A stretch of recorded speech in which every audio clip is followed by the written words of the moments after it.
आर्थिक सामाजिक विकासका गतिविधि, खेलकुद, शान्ति सुरक्षा, प्रतिभा र समसामयिक विषय केन्द्रित कार्यक्रम। जनचासो जनचासो मात्र राज्य टेलिभिजनमा।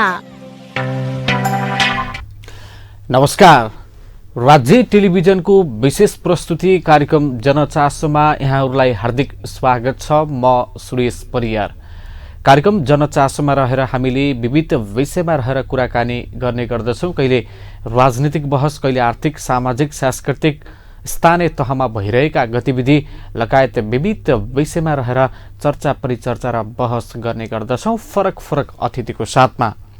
आजको नयाँ श्रृङ्खलामा आज हामी फरक विषयमा कुराकानी गर्न गइराखेका छौँ। यसका लागि आज हामीसँग हुनुहुन्छ जनता समाजवादी पार्टी नेपालका वरिष्ठ नेता तथा पूर्व रूपन्देही जिल्ला अध्यक्ष महेन्द्र यादव आज हामी माझ हुनुहुन्छ। उहाँसँग रहेर विशेष कुराकानी गर्न गइराखेका छौँ। यादवज्यू, स्वागत छ कार्यक्रममा। धन्यवाद। आराम हुनुहुन्छ? आराम। दिनहरू कसरी बिताउँदै अगाडि बढ्नु भएको छ? आउँदैन, हामी अब राजनीतिक कर्मी, पार्टीकै कामले संगठन विस्तारदेखि लिएर भेटघाट त्यही हो। जनताका कामहरू हुन्छन्, जिल्ला प्रशासनदेखि लिएर जिल्ला प्रहरी कार्यालय लगायत अन्य निकायमा त्यसै काममा व्यस्त। वास्तवमा राजनीति यहाँ उल्लेख गरिएर अगाडि बढ्दै हुनुहुन्छ नि, सत्तामा जानको लागि यहाँको राजनीति हो? खास गरेर यो देशका जुन पुराना पार्टीहरू छन् त्यो पुराना पार्टीहरूले यो देशका मधेसी, दलित, आदिवासी, जनजाति, मुस्लिम, अल्पसंख्यक समुदाय का मागहरूलाई सम्बोधन गर्न नसकेर र यो देशमा संघीयता स्थापना हाम्रै पार्टीले गराएको हो र हामीले यो अधिकारको लागि सङ्घर्ष गरेका हौँ। हाम्रो पार्टीको उद्देश्य पनि जबसम्म यो पिछाडी परेका समुदायहरूको हक अधिकार सुनिश्चित हुँदैन तबसम्म चाहिँ हाम्रो सङ्घर्ष जारी रहन्छ। तपाईँहरूको माग र आवश्यकता के? माग भनेको अब योभन्दा पहिला पनि तपाईँहरूको मिडिया मार्फत राज्यसँग मधेसी जनाधिकार फोरम हुँदाखेरि 22 बुँदे सम्झौता भएको हो। त्यसपछि संयुक्त लोकतान्त्रिक मधेसी मोर्चा हुँदाखेरि 8 बुँदे सम्झौता भयो। यही राज्यका शासकहरूसँग सम्झौता भयो। तर त्यो समस्या भएको बेलामा, आन्दोलन चर्केको बेलामा देशलाई शान्त कसरी बनाउने अनि यो झुठा फरेब, झुठा नौटङ्की, झुठा वादा का कारणले गर्दाखेरि अहिलेसम्म जो कि अन्तरिम संविधानमा लेखेका चिजलाई पनि यो वर्तमान संविधान जो कि यही देशका शासकहरूले यो विश्वको उत्कृष्ट संविधान भन्नेहरूले पनि अहिले आफ्नै मुखले भनिरहेछन् संविधान अधुरो छ, अपूर्ण छ। त्यसकारण के छ भने सदियौंदेखि जो शोषण, उत्पीडन, दमनमा परेका समुदायको लागि हाम्रो सङ्घर्ष हो, हाम्रो माग हो र त्यो पूरा नभएसम्म हाम्रो सङ्घर्ष जारी रहन्छ। उत्पीडित दलित समुदाय, अल्पसंख्यक र मधेसी समुदायको लागि एजेन्डा बोकेर उनीहरूको मागलाई सम्बोधन गर्न अगाडि बढेको जनता समाजवादी पार्टी नेपाल एकाएक भागबन्दै नमिलेको कारणले फुटेको हो। सर्वप्रथम के छ भने राजनीति के को लागि एउटा निश्चित उद्देश्य हुन्छ। त्यो उद्देश्य भनेको सत्ता प्राप्तिको लागि हो कि यो देशको जनताको अधिकारको लागि हो। त्यो चीजबाट जो हाम्रा साथीहरू अब कतिले भन्छन् पार्टी फुट्यो, पार्टी फुट्या होइन, पार्टी जनता समाजवादी पार्टी नै हो। केही व्यक्तिहरू जो पदलोलुप थिए, मन्त्रीका लागि ललायत थिए, जो जसका चाहिँ कुनै चाहिँ एजेन्डा थिएन, उनीहरूको एजेन्डा कसरी सत्तामा जाने, कसरी मन्त्री बन्ने र कसरी पैसा कमाउने, त्यस्ता व्यक्ति हामीबाट उछट्टिएर गएका हुन्। र आउने दिनमा यो देशको जनताले को नेता यो देशको जनताको लागि हो, को नेता चाहिँ आफ्ना व्यक्तिगत स्वार्थमा लागेका छन्, त्यो चीज जनताले बुझिसकेको छ। अब त्यो समय रहेन। अब हामी 21औं शताब्दीमा प्रवेश गरिसकेका छौं र त्यो पुरानो सोचका साथ त्यो जमिनदार पारावाला कि अब हामीले भ्रष्टाचार गरेर पैसा कमाउने, त्यसपछि चुनावको बेलामा भकारी खोल्ने, अनि ठाउँ ठाउँमा साडी बाट्ने, अनि रक्सी बाट्ने, मासु बाट्ने, पैसा बाट्ने, त्यो सोच बोकेका साथीहरूलाई मेरो सुझाव छ, तपाईहरू सुधर्नुस् र यो तालले अब तपाईहरू चुनाव जित्नुहुन्न। जनताको बीचमा जानु, जनताको काम गर्नुस्। तर यस्ता यस्ता नेता पनि छन् कि अब जनताको समस्या भनेको सानो हो, मानिहालौं कसैको झगडा भएर जिल्ला प्रहरी कार्यालयमा जाला, या कसैको प्रमाण हुँदा हुँदा पनि जिल्ला प्रशासनमा गएर त्यहाँ पनि दुःख दिने काम भएछ भने खोज्ने कोलाई त नेतैलाई हो। अनि त्यो सानो काम त्यो जनताको लागि त्यो ठुलो काम होला, तर त्यो नेताको लागि सानो काम। अरे सानो सानो काम हामी कहाँ किन लिएर आउँछौँ? न सानो काम, न उनीहरूसँग ठुलो काम हुन्छ, न उहाँहरूले सानो काम गर्नुहुन्छ। त्यसकारण के छ भने अब त्यस्ता नेतालाई पनि जनताले पहिचान गरिसकेको छ। अब चाहिँ जो जनताको सुख दुःखमा साथ दिन्छ त्यही हो सच्चा नेता। र अब त्यो जमिनदारी पाराबाट राजनीति हुँदैन। त्यसो भए वास्तविक मधेसको हिरो चाहिँ राजेन्द्र महतो हुन् कि उपेन्द्र यादव? ठ्याक्कै भन्नुहोस्। अब पहिलो कुरा तपाईको विचारबाटै म सहमत छैन। अब उपेन्द्रजी र राजेन्द्रजीको तुलनै जमिन आसमानको फरक छ। तर त्यस्ता व्यक्तिको तुलना कसरी गर्नु हो? त्यसमा म सहमत छैन। किनभने उहाँहरू सत्ताको लागि ओलीसँग साँठगाँठ गर्ने कुनै एजेन्डा छैन। एजेन्डा भनेको उहाँहरूको सत्ता प्राप्ति हो। उहाँले के गर्नु भएको छ भन्नु न। उहाँहरूले त के छ भने अब एउटा मानसिकता सोच थियो। आनन्दी देवबाट चोक्टिएर सद्भावना पार्टी बनाए, त्यसमा पनि जालझेल गरेर 2-4-5 सिट पाए भने म बारम्बार मन्त्री बनिराख्छु भनेपछि त्यस्ता व्यक्तिको र उपेन्द्रजीको तुलना गर्न मिल्दैन। भनेपछि मधेसको हिरो चाहिँ उपेन्द्र यादव हो, यसरी बुझौँ? त्यो त मैले भन्नुभन्दा मेरो पार्टीका नेता हुन्। मैले त भन्छु, तर यो देशको जनताले भन्छ। उहाँ मधेसको मात्र होइन, पहाड र हिमालको जनताको अधिकारको लागि पनि आवाज उठाउनु भएको छ। उहाँ मधेसको पहिलो नेता हो कि पहाडको पनि जनताले, हिमालको जनताले पनि उहाँलाई नेता स्वीकारेको छ। उहाँको विचार राम्रो भएर त होला। त्यसो भए तपाईहरुको एजेन्डा, तपाईहरुको माग पूरा भएकै कारणले गर्दा अहिलेको गठबन्धन सरकारमा यहाँको सहभागिता रह्यो हो? हैन, कस्तो छ भने जुन असंवैधानिक कदम थियो ओलीजीको, त्यो असंवैधानिक कदमको विरुद्धमा हाम्रो गठबन्धन भयो र त्यो गठबन्धन अनुसार नै यो सरकारमा सामेल भएको हो र जो त्रुटिहरू छन् त्यसलाई सच्याउन पर्छ।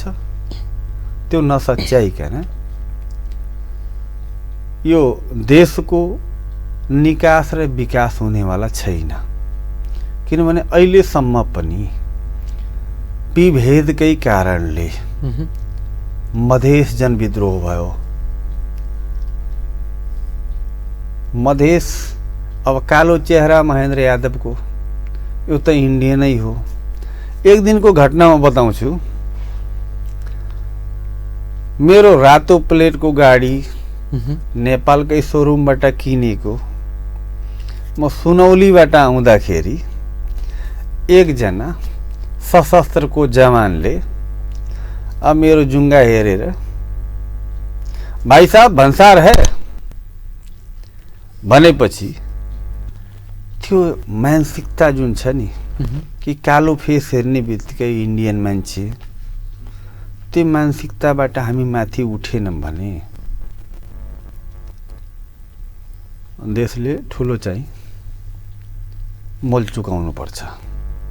किनभने चाहे कालो होस्, चाहे गोरो होस्, चाहे मधेसको होस्, पहाडको होस्, हिमालको होस्, हामी चाहिँ एक आपसमा हातेमालो गरेर यो देशलाई कसरी समृद्ध बनाउने, बेरोजगारलाई कसरी रोजगारी दिलाउने, यो देशलाई कसरी समृद्ध बनाउने, त्योतिर ध्यानै कसैको गएको छैन।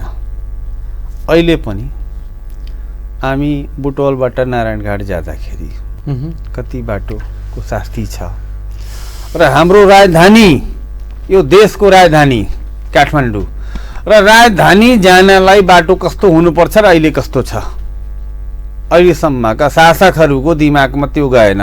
किन गएन?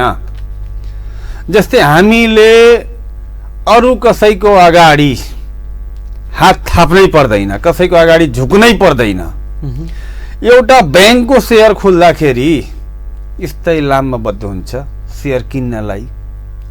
हामीसँग त्यस्ता योजनाहरू छन् कि पर्यटनको क्षेत्रमा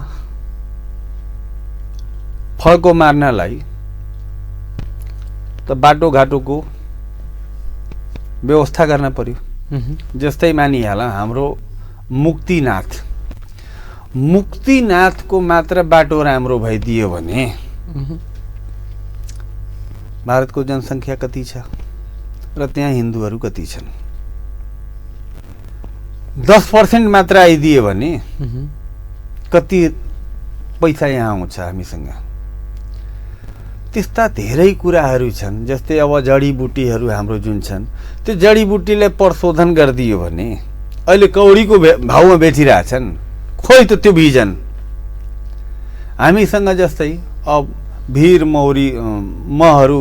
मौरीको मह हुन्छ, त्यो मह त जडीबुटी मिसिएको हुन्छ त्यसमा, तर त्यसले किसानले बजार कहाँबाट पाएकै छैन। त्यस्ता धेरै कुराहरू छन् कि पहिलो कुरा अब जस्तै हाम्रो हाइड्रो पावरको कुरा लियौँ।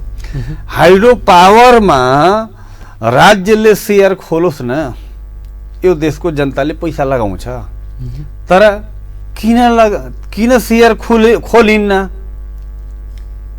किनभने विदेशीसँग सम्झौता भयो भने डलर कमिसन आउँछ। यो देशको जनताले सेयर किने भने एउटा कौडी पनि कमिसन आउँदैन। त्यसकारण के छ, त्यस्ता कुराहरू छन् जो कि हामीले अब त्यो सब चिजमा राज्यले ध्यान दिनुपर्ने कुरा हो। किनभने हामीसँग साधन स्रोत जति पनि छन्, हामीसँग जस्तै अब सुनको कनिकाहरू सुनकोसीबाट निस्किन्छ, सुनको कनिका भेटिन्छ नि नदीमा। खानी त कहीँ कहीँ छ, तामाको छ, पित्तलको छ, आइरन स्टोनको छ। त्यो चिजको सदुपयोग गरेर देश हाम्रो चाहिँ गरिब छ। अब यहाँहरूको जुन पार्टी चाहिँ एक खालको फुट्यो, यहाँहरूले आधिकारिकता चाहिँ पाउनुभयो जसपा, र अर्को पार्टी लोकसभा चाहिँ बन्यो होइन। अब यहाँको जसपाले सङ्गठन विस्तार गर्ने कुराहरू प्रवेश कार्यक्रमलाई कतिको तीव्रता दिएछ? पहिलो कुरा पार्टी हाम्रो फुट्या होइन, यो चिजमा म सहमत छैन। पार्टी हाम्रो फुट्या होइन, पार्टीमा षड्यन्त्र गर्ने उनीहरूको भनाइ अनुसार काम भएन, उनीहरूको दादागिरी चलेन, उनीहरूको मोनोपोली चलेन, अनि केही व्यक्तिहरू चोकटिएर गएका छन्। रहेको कुरा अहिले पनि हाम्रो पार्टीमा ठाउँ ठाउँमा चाहिँ प्रवेश कार्यक्रम भएकै छ, पार्टीमा प्रवेश गरेकै छन्, हाम्रो सुज अभियान चलेकै छ, ठाउँ ठाउँमा चलेछ, हाम्रो जिल्लामा पनि चलेछ। त्यसकारण के छ भने अब यो देशको निकास र विकास र वैकल्पिक शक्ति जनता समाजवादी पार्टी हो। किन म भन्छु कि पहिलो कुरा, अब धेरै टाढा नजाम, हामी रूपन्देहीमा बसेछौँ। भर्खरै काङ्ग्रेस पार्टीको अधिवेशन सकिएको छ र त्यो काङ्ग्रेस पार्टीको अधिवेशनबाट उसको पदाधिकारीहरूमा कस्ता कस्ता व्यक्ति छन्? मधेसी समुदायका पदाधिकारीमा शून्य छन्, दलित शून्य छन्, अल्पसंख्यक शून्य छन्, मुस्लिम शून्य छन्, थारू शून्य छन्। भोट फेरि यताको चाहियो, अनि ठुलो कुर्सीमा सिर्फ खास आरेका मात्रै, हुने खाने मात्रै। त्यसबाट थाहा हुन्छ कि अब जनताले पनि बुझिसकेका छन्, केही साथी हाम्रो दिग्भ्रमित भएर कि काङ्ग्रेस ठुलो पार्टी हो, त्यहाँ ठुलो पार्टीमा मेरो ठुलो सम्मान हुन्छ र काङ्ग्रेस पार्टीको जुन जितेका सांसदहरू छन्, विधायकहरू छन्, अब उहाँहरूको त्यो जुन लोगो हुन्छ नि, त्यो लोगोमा हिरा जडित हुन्छ, अनि जनता समाजवादी पार्टीको लोगोमा त्यो के अरे फलामको हुन्छ।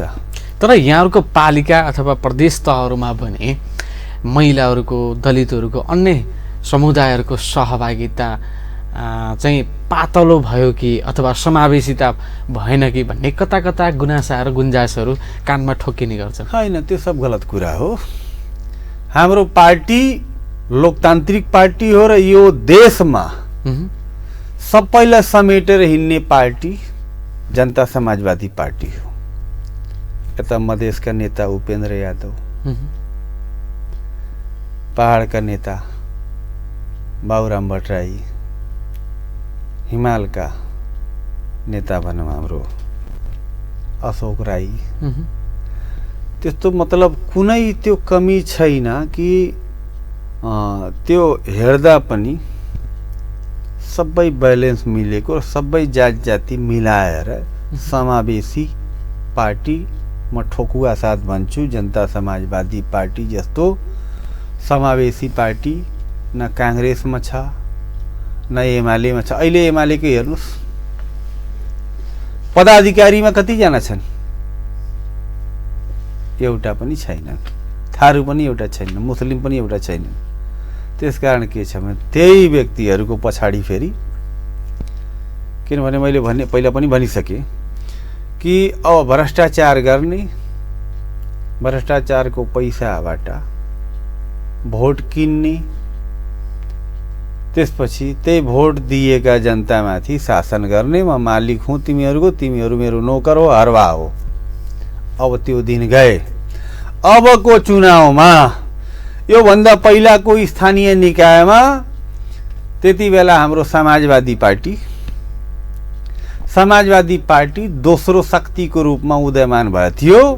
यसपालि हाम्रो जनता समाजवादी पार्टी रूपन्देही जिल्लामा 1 नम्बर पार्टी हुनेछ र यो देशको वैकल्पिक शक्तिको रूपमा हाम्रो पार्टी उदयमान हुनेछ, मलाई पूर्ण रूपमा विश्वास छ। अब जनताको हितमा काम गर्नुपर्छ यहाँहरू, विशेष गरी देशमा यो किसिमको व्यथिति अनियमितता हुँदा पनि यहाँहरूको पार्टी चाहिँ चुप लाएर किन बसिरहेको हुन्छ?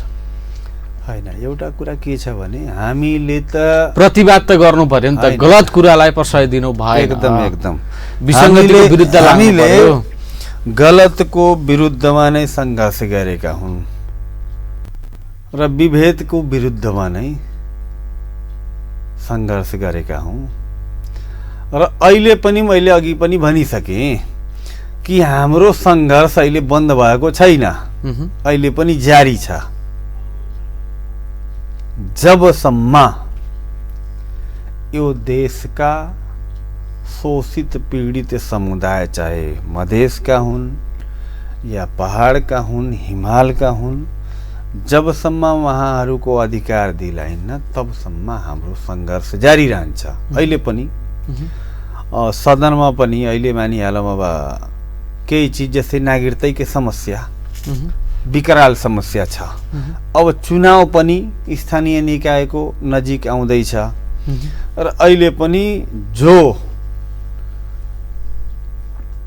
नागरिकता प्राप्त गरेका आमा बुबाका सन्तान, आमा पनि नागरिक, बुवा पनि नागरिक, तर उसको सन्तान के त? कुन देशको नागरिक?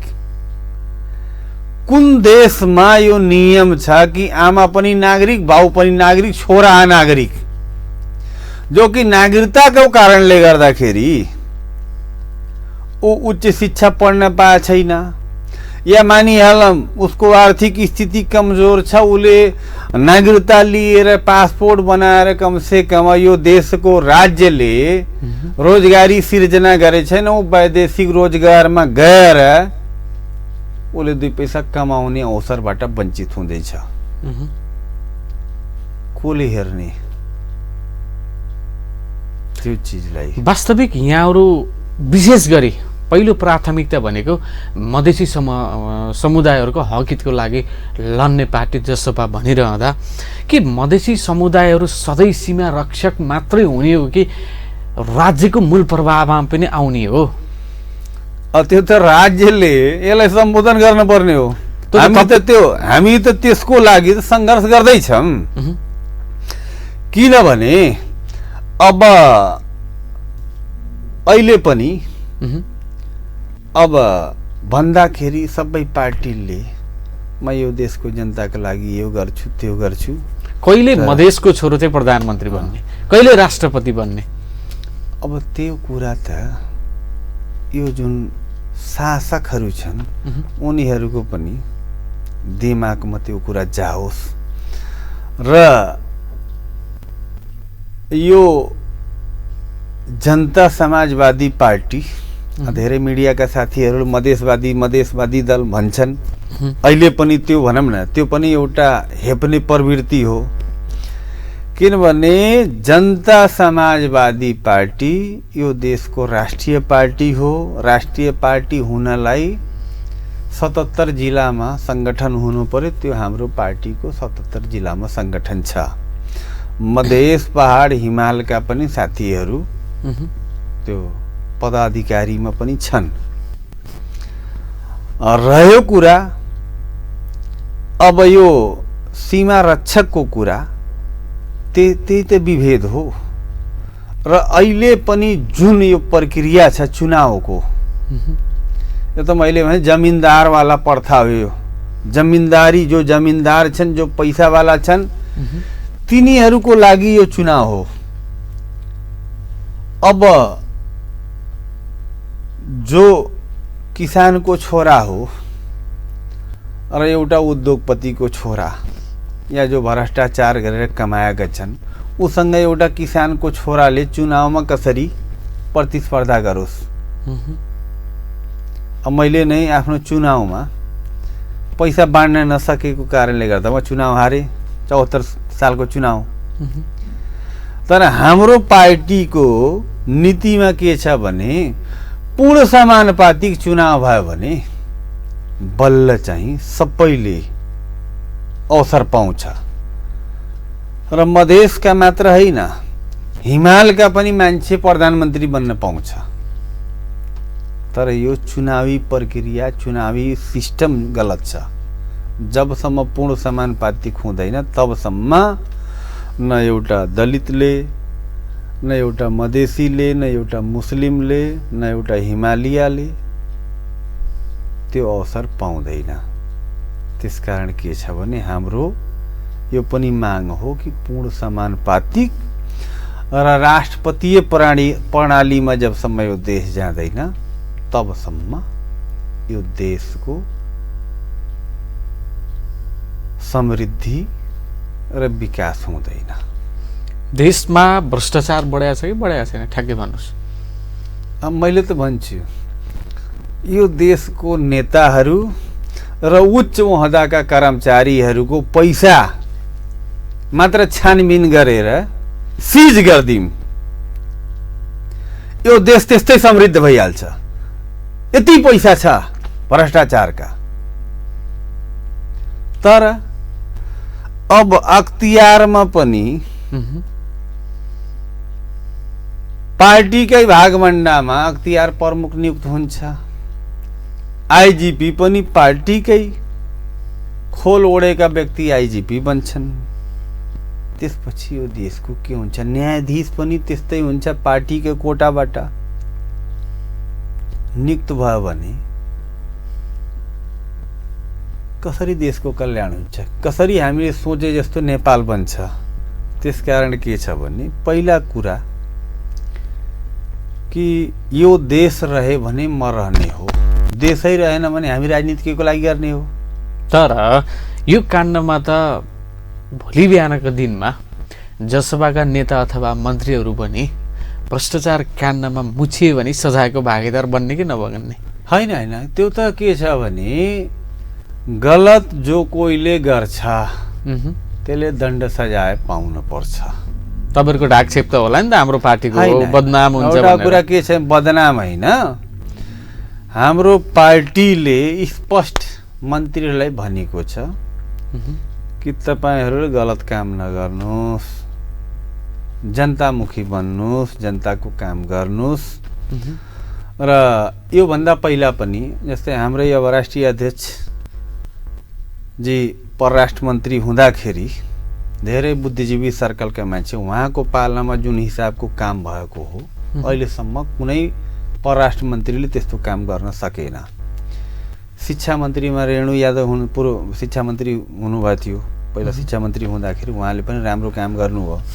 त्यसकारण के छ भने हाम्रो पार्टीले एउटा क्लास लिएर नै उनीहरूलाई सम्झाइ बुझाइकन मात्र त्यो ठाउँमा पठाउँछ कि पार्टीको तपाईले बदनाम, तपाईको कारणले गर्दाखेरि हाम्रो पार्टीको छवि खराब नहोस्। त्यस्तो भयो भने पार्टीले खुद कारबाही गर्छ। त्यसमा विकास निर्माणले चाहिँ काँचुली फेरेकै हो अथवा यहाँ लगायत यहाँको पार्टीले कस्तो अनुभूति गरिरहेछ?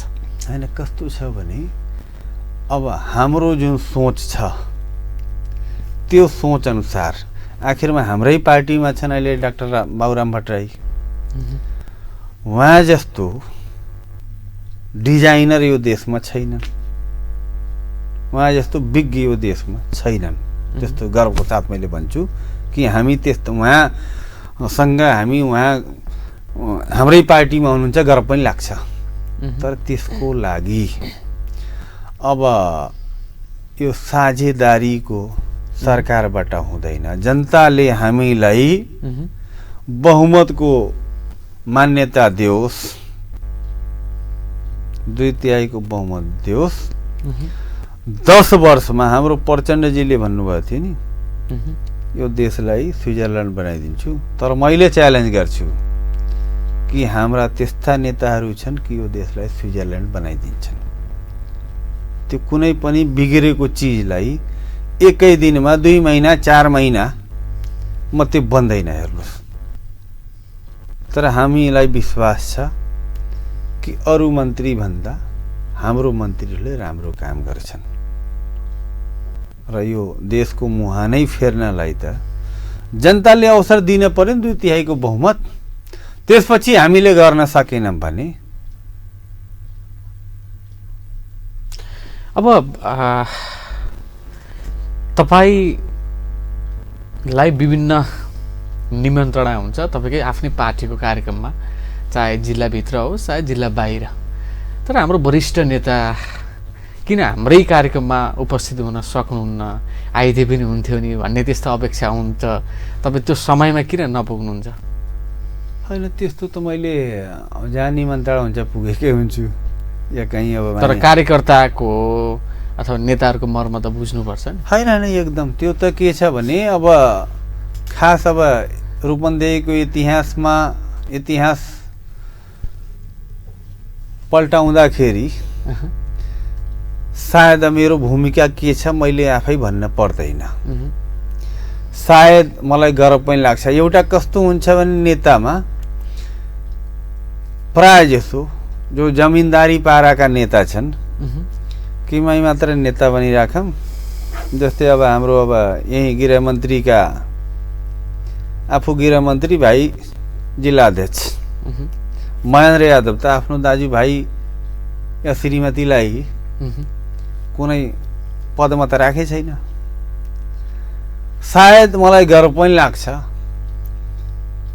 कि महेन्द्र यादवले धेरैलाई नेता बनाउने प्रयास गरेर धेरै बने पनि मेरै नेतृत्वमा 4 जना गाउँपालिका अध्यक्ष भए, उपाध्यक्ष भए, 50-60 जना जति चाहिँ वडा अध्यक्ष भए।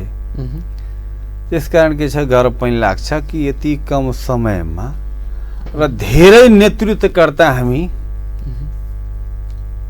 बनायौँ यो जिल्लामा र अहिले पनि त्यो जारी छ। र अर्को कुरा अब जसले काम गर्छ त्यसको टीका टिप्पणी स्वाभाविक हुने हो। अब मैले पनि काम गर्दाखेरि कुनै कमी कमजोरी हुन सक्छन्, त्यो एउटा पाटो हो। तर चाहिँ अरू पार्टी भन्दा